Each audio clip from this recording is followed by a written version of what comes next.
Morning বন্ধুরা, কেমন আছো তোমরা সবাই? আশা করছি তোমরা সকলে খুব ভালো আছো। আমিও বেশ ভালো আছি। আজ হলো রবিবার, ছুটির দিন। সকাল থেকে কোনো কাজের তাড়াহুড়ো নেই, নিজের মতো করে আজকে দিনটাকে শুরু করছি। আজকে আমি এই ওয়েট মেশিনটাতে চেপেছি আর 50 গ্রাম ওয়েট কমেছে। 1 কেজি হয়েছে না? 1 কেজি 50 গ্রাম কমেছে। 70 কেজি হয়ে গেছিল তো, সেখানে হয়েছে 69, 50 হয়েছে, তাহলে 50 গ্রাম কমেছে। মাগো, আবার এখন চা দিয়ে বিস্কুট খাই, খেয়ে আর 50 গ্রামটা লেভেল লেভেল করে দিই। তাহলে কাজ আছে, কিছু কাজ হয়নি। আলু আনতে যেতে হবে। কোথা থেকে নিয়ে আসবো? ওই সেই আমদুল বাজার থেকে 2 কিলো আলু চাগিয়ে চাগিয়ে নিয়ে আসলে আমার হাতে খুব লাগে। আমি সামনের দোকান থেকে নিয়ে চলে আসবো। আচ্ছা, আজকে টিফিন বানাচ্ছে আমাদের তনু দাস।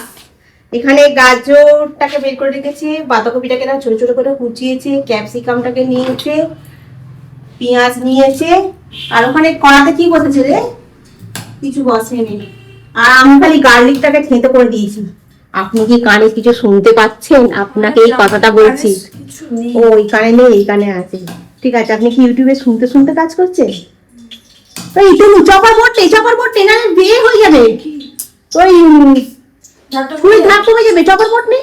ওই যে চপার বোর্ড, কিছু চপার পার নেই, চপার বোর্ড নেই। ওখানে কাপড় আছে, কাপড় পেতে কর। তুই চোখে দেখতে পাচ্ছিস না? ওই তো কড়ার পিছনে রয়েছে। এই দেখ, এই দেখ, আমার দিকে তাকা। ওই আমার দিকে তাকা, ওই দেখ দেখ, দেখতে পেয়েছিস? হ্যাঁ, আর ওখান থেকে কাপড়টা নে, চপার বোর্ডটা হড়কে যাবে। হ্যাঁ, ওই কাপড়টা নিয়ে নে। হ্যাঁ, ওটা তো ভালো হাতা। হ্যাঁ, চায়ের জায়গাটাও তো ভালোই, চায়ের জায়গাটাও ভালো, সেটাই বলো, ওটা ভালো হাতা। ঠিক আছে, বানানো হয়ে গেলে গাজর কেন তুই কোচা? তুই তো বললি তুই করবি, আমি কেন করছি? এই তো আদা রসুন থেতো করে দিয়ে গেল। আমি দিকে করে দেবো, তাহলে আর তোর কোনো লাভ কি আছে? এখানে বিটটাকে বার করতিস রে আবার। বিটটা কি হবে? বিটও পচাতে হবে। ঠিক আছে, আমি আগে বিটের ভিডিওটা পোস্ট করে আসি। বিটটাকে ধুতে হবে, বিটের গায়ে অনেক কাদা। বিটটাকে ধুয়ে তবে কুচাতে হবে, নাহলে হবে না। চলো, আমি এখন আগে একটুখানি এডিট করি, তারপরে গিয়ে কাজ হবে। আচ্ছা, এখানে হয়েছে এটা গার্লিক ব্রেড, তাই তো? আর এইখানে হয়েছে এটা তোমার হোয়াইট সস পাস্তা। কি বানিয়েছে! ও, এই পাস্তা আর দুটো করে ব্রেড, তাই তো? তনু তনু সব কাজই পারে, কিন্তু করে না। তো করবে কখন? পড়াশোনা করবে না এইসব করবে? বাও, এটা আমাকে দিচ্ছে না কি রে? সুন্দর করে সাজিয়ে গুছিয়ে আমাকে পরিবেশন করছে। আহা হা আহা হা হা হা। ওর মধ্যে আর কি দেবে? আবার নিজেরটাকে সুন্দর করে গুছিয়ে সাজিয়ে নিচ্ছে। বেশ ভালোই হবে খেতে। গরম তো খেতে পারবো না এখন। না, এক্ষুনি গালে পড়ার চেষ্টা না। এক্ষুনি কেন গালে পড়ে দিতে হবে? আমি বাজারে গেছিলাম, আলু নিয়ে এসেছি, ডাটা নিয়ে এসেছি, ডিমের ট্রে নিয়ে এসেছি একটা 15টা, আর একটুখানি রাঙালু নিয়ে এসেছি। কি হয় বুঝতেই পারছো? শুক্তো। এই শুক্তো খাবো, অনেকদিন শুক্তো খাইনি, আজকে শুক্তো খাবো। আর দেখি রুই, কাতলা নয়, দই রুই করবো, দই রুই। এটা হয়ে যাক, হয়ে গেলে একটু খাই, খেয়ে দিয়ে তারপরে আর তোমাদেরকে বলবো কেমন হয়েছে। হ্যাঁ, তো চলে এসছে আমার পাস্তা। আমি এখন টেবিলে বসে পড়েছি, খেয়ে বলি তোমাদেরকে হ্যাঁ কেমন হয়েছে। তুমি এসছে পিছনে দাঁড়িয়েছে নাকি?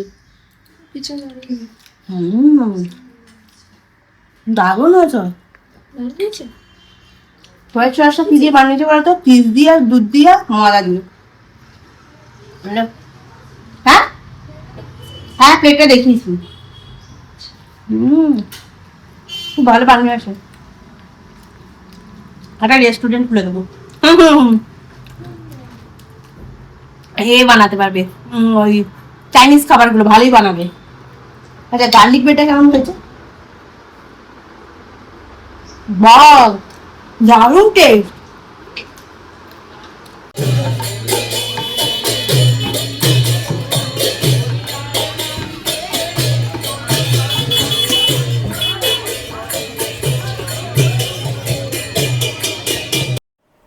আমাদের এখান দিয়ে যে নগর কীর্তনটা গেল ওটা তোমার ওইদিকে বসেছে, আমি ওইদিকে হাঁটতে যাই, ওখানে তোমার অষ্টম প্রহর বসেছে জানো তো।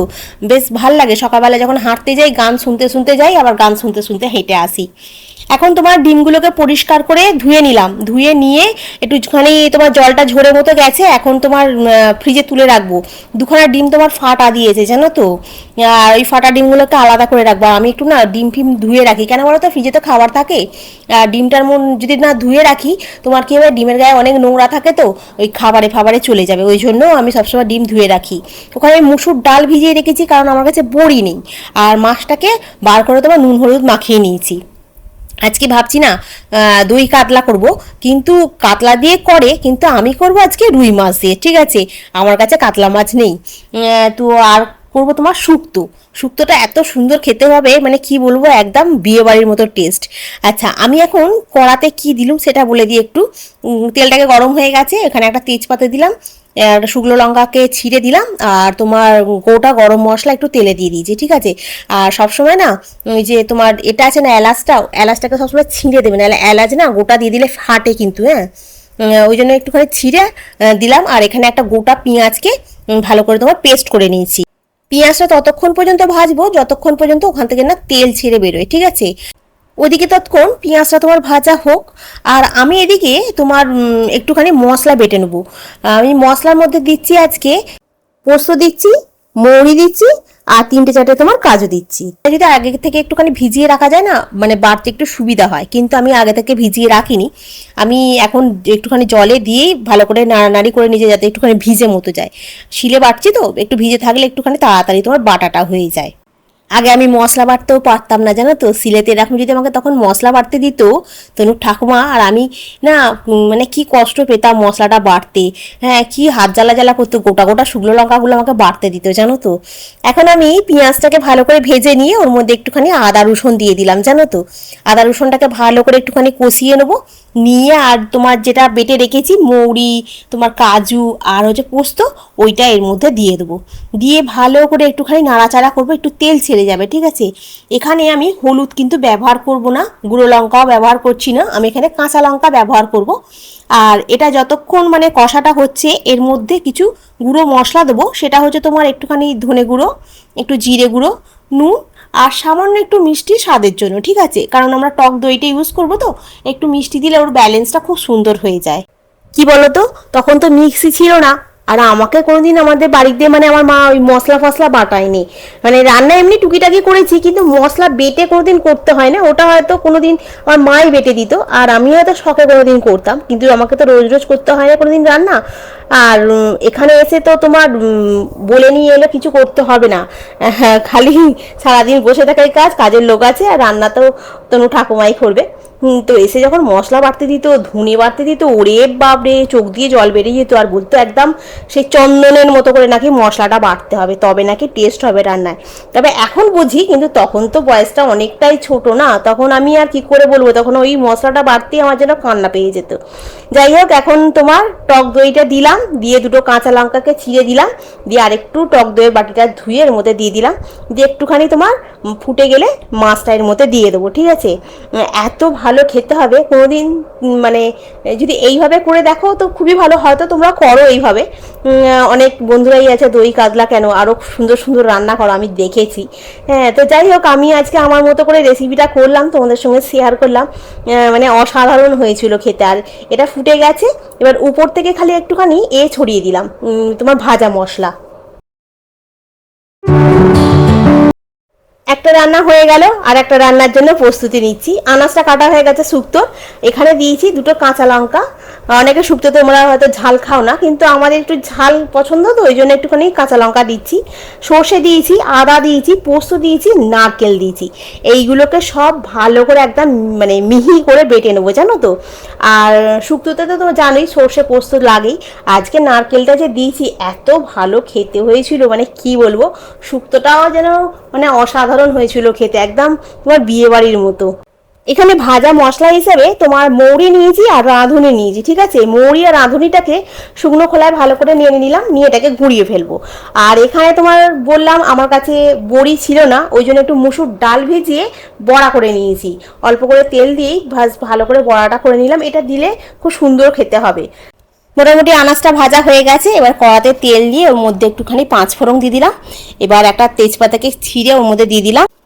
এরপর বাটা মশলাটা এর মধ্যে দিয়ে দেবো, সামান্য তোমার একটু মিষ্টি দেবো, একটু নুন দেবো, আর কিন্তু আমি জিরে ধনে এগুলো কিন্তু কিছু দিচ্ছি না। তারপরে সবজিগুলো দিয়ে দেবো, ভালো করে নাড়ানাড়ি করে তার মধ্যে জল ঢেলে দেবো, দিয়ে আমার ফ্রিজেতে তোমার মাদার ডেয়ারি দুধ আছে, সেই দুধটা ঢেলে দেবো, দিয়ে চাপা দিয়ে সেদ্ধ করতে দেবো। না বানানোর সময় তোমার ওই যে ভাজা মশলাটা করে রেখে দিয়েছি রাঁধুনি আর মৌরির, ওই ভাজা মশলাটা ছড়াবো। এমনি তোমার একটু গরম মশলা দেবো, ঘি দেবো, আর তোমার দেবো আমার ভাজা মশলা করা আছে সেই ভাজা মশলাটা একটু দিয়ে দেবো। এত সুন্দর টেস্ট হবে কি বলবো। তবে হ্যাঁ, আমি কিন্তু এখানে আজকে হলুদ ইউজ করিনি, ঠিক আছে। এই কারণ দুধের মধ্যে যদি তুমি হলুদ দিয়ে দাও তাহলে কিন্তু দুধটা কেটে যাবে, তো সেই জন্য আমি হলুদ ইউজ করছি না। এই দেখো দুধটা এর মধ্যে ঢেলে দিচ্ছি, দিয়ে নাড়ানাড়ি করে তোমার চাপা দিয়ে দেবো। এক বন্ধুর কমেন্টে আমি রিপ্লাই দিচ্ছি, দেখো আমরা যদি রান্নাটা একটু ধৈর্য ধরে করি তাহলে কি হয়, রান্নাটা খুব সুন্দর হয়। তেমনি তোমার মানে ধৈর্য ধরে থাকলে আমাদের জীবনটাও পুরো বদলে দিতে পারে।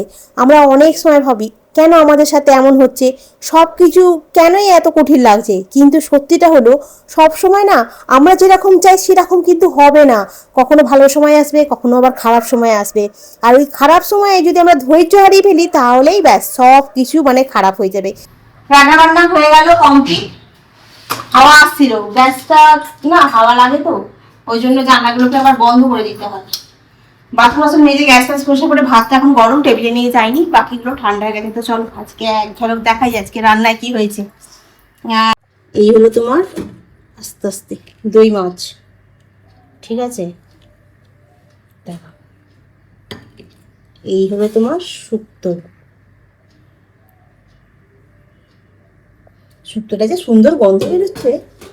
আর এখানে হচ্ছে তোমার স্যালাড, গোলমরিচ দেওয়া আছে। কোনটা খাওয়া হবে আজকে কি জানি। আজকে দুটো রান্নাই ভালো হবে, মানে এত সুন্দর গন্ধ বেরোচ্ছে। তোমাকে বললাম আমার সকালবেলা সমস্ত কিছু কাজ করে রেখেছি, ঠাকুরের বাসন বাসন ধুয়ে পরিষ্কার করে রেখেছি। তুমি খালি বললাম যে ঠাকুরকে একটুখানি লকুনদানা জল দিয়ে খালি ধরে দে, ব্যাস আর কিছু করতে হবে না। ফুল আছে একটু সাজিয়ে দিয়েছে, ব্যাস। তো চলো আজকে আমি এখন করি, কি বলে যেন, চানটা করে নি, করলেই হয়ে যাবে, দিয়ে ভাত খেতে বসবো। আর গাছে একটা বড় জবা ফুল হয়েছিল, সেই জবা ফুলটা এলাম বজরংবলীর পায়ে তুলে দিয়ে বলছে এই জবা গাছটা তুমি কবে নিয়ে এলে? নিশ্চয়ই এই কয়েকদিনের মধ্যে নিয়ে এসছো। আমি না, এই জবা গাছটা অনেক দিন আগে নিয়ে এসেছি। আর আসল কথা থাকেও না, ওইদিকে দেখেও না যে কি গাছ লাগানো হয়েছে। আজকে তুলে নিয়ে আসতে বলেছি বলে হচ্ছে এত বড় জবা ফুল ফুটেছে। আমি হ্যাঁ, আজকে বুলুরা এতে গেছে, মায়ের ওখানে গেছে। তুমি ভাতটা সাজিয়েছে দেখো খালি। ওকেই বলেছি রবিবার রবিবার তুই ভাতটা বাড়বি। হ্যাঁ, এখন আর মানে সন্ধে নেই, সন্ধে হয়ে গেছে অনেকক্ষণ আগেই। এখন ঘড়ির কাটা 9টা বাজতে যাচ্ছে, ঠিক আছে। আর এখন রাত্রেবেলা কি খাবো, তোমার পাউরুটি রয়েছে, ওই জন্য এখন পাউরুটিগুলোকে সিকে নিচ্ছি, নিয়ে একটু বাটার দিয়ে আর এখানে শসা পেঁয়াজ আলু সেদ্ধর মধ্যে একটু নুন গোলমরিচ দিয়ে দিয়েছি, দিয়ে এটাকে ওই স্যান্ডউইচ মতো বানিয়ে, স্যান্ডউইচ মতো না ওই স্যান্ডউইচই বলে এটাকে, ওইটা বানিয়ে আর এখন খেয়ে নেবো রাত্রেবেলা। দুপুরবেলা সমস্ত বাসনগুলো গুছিয়ে দিয়েছি, এগুলো সব মাজবো। সন্ধ্যেবেলা চা খেয়েছি, সন্ধ্যে দিলাম, চা খেলাম, সব কিছু করেছি, কিন্তু আর ক্যামেরা অন করিনি।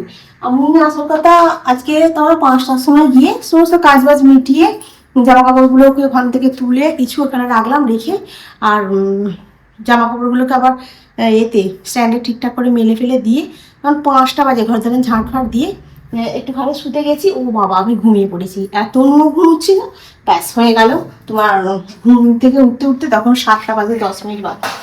তুমি 7টা বাজে 10 মিনিট উঠিয়ে বলছি এ বাবা কত ঘুমাচ্ছি। আচ্ছা কত ঘুমাচ্ছি বললে হবে?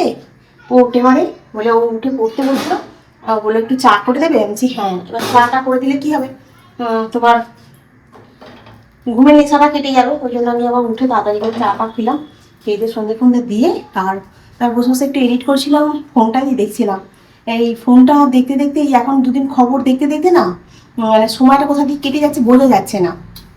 তারপরে এখন 9টা বাজে, খালি রাতের জন্য রেডি করি আর খাবার, বলছে হ্যাঁ করো, বলে এখন চলে এসেছি স্যান্ডউইচটা বানাতে। তো চলো বন্ধুরা, আর কিছু তো কাজ নেই, এই কাজ এটাকে বানিয়ে নিয়ে তরুণকে একটু দিই, আমি একটু খাই, খেয়ে দে শুয়ে পড়বো আর ঘুমো, নাহলে খালি ঘুমিয়ে ঘুমিয়ে মানে যদি 50 গ্রাম কমে থাকে আরও 50 গ্রাম বেড়ে যাবে। হ্যাঁ, আজকে সারাটা দিন বেশ ভালোই কাটলো, মানে রবিবার মানে সকাল থেকে সেই খাওয়া দাওয়া সারাদিন চললো, মানে 5টা থেকে আরম্ভ করে দুপুরবেলা তো মাছের ঝালটা আর শুক্তোটা এক্সিলেন্ট খেতে হয়েছে। তনু তো শুক্তো দিয়ে অর্ধেক ভাত খেয়ে নিল, মানে পুরো ভাতটাই শুক্তো দিয়ে খেয়ে নিল। দেখি মাছের ঝাল খাবি না, বলছে না এইটুকু রেখে দিয়েছে ভাত, টানছি কিরে মাছের ঝালটা কি দিয়ে খাবি। তারপরে আবার ওইটুকু ভাত আর হাঁড়িতে এইটুকু ছিল, আর ওইটা নিয়ে আর মাছের ঝালটা খেলেন। মাছের ঝালটা খেয়ে দেখ, আমার মাছের ঝালটা খেয়েছে, এটাও ভালো হয়েছে। হ্যাঁ, আর আজকে আমি একদম মাখ করে রান্না করেছি, মানে বেশি হবে না, রান্না দেবে একটুখানি ভালো হলে বেশ খেতেও ভালো লাগে। আর দুজনে রান্না করেছি, দাদা মেপে মেপে করেছি, খুব বেশি করে নি তো, খুব সুন্দর টেস্ট হয়েছে। শুক্তোটা যে ওইভাবে কোনোদিন একদিন বানিয়ে খেও, আর মাছের ঝালটা উফ দারুণ লাগবে। এটা যদি কাতলা মাছ হতো আরও ভালো হতো, কিন্তু রুই মাছ বলে যে খারাপ হয়েছে এরকম নয়, মানে বলে না দই কাতলা, দই কাতলা নাই বা কাতলা নাই বা হলো, রুইতেও দারুণ লাগছে। টেস্ট তো খানিকটা একই, ওটা একটুখানি বড় সাইজের মাছ, এটা একটু ছোট সাইজের মাছ, এই তফাৎ হয়। মানে আমি তো আর কিছু বুঝতে পারি না। এবার যারা ধরো মাছের রসিক, মানে মাছ টাছ খেতে খুব ভালোবাসে, তারা হয়তো বুঝতে পারবেন, আমি অত বুঝতে পারি না। কাতলা মাছও যে আমার যা লাগে, আমার রুই মাছও তাই লাগে টেস্ট। তো চলো আজকে রাখি, আবার কালকে দেখা হবে। তোমরা ভালো থেকো, সুস্থ থেকো, খুব সাবধানে থেকো। Good night. আর একটা কথা, ভগবান কিন্তু সবকিছু সময় মতো দেন, আজ না হলে কাল, কিন্তু দেন ঠিকই। কিন্তু তাই অপেক্ষা করতে শিখতে হবে, বিশ্বাস রাখতে হবে। জীবনটা দৌড় নয়, এটা একটা পথ। এই পথে হাঁটতে গেলে কখনো ধীরে কখনো দ্রুত চলতে হবে, থেমে গেলে চলবে না। ধৈর্য ধরে তোমাকে সামনে এগিয়ে যেতে হবে। যদি আজকে খারাপ সময় আসে, জানবে কালকে ঠিক ভালো সময় আসবে। এই বিশ্বাসটা আমাদের মধ্যে বাঁচিয়ে রাখতে হবে। তাই বলি, যাই হোক না কেন নিজের মধ্যে বিশ্বাস রাখো, সময়কে সময় দাও, আর ধৈর্য ধরে এগিয়ে চলো, দেখবে সব একদিন ঠিক হয়ে যাবে।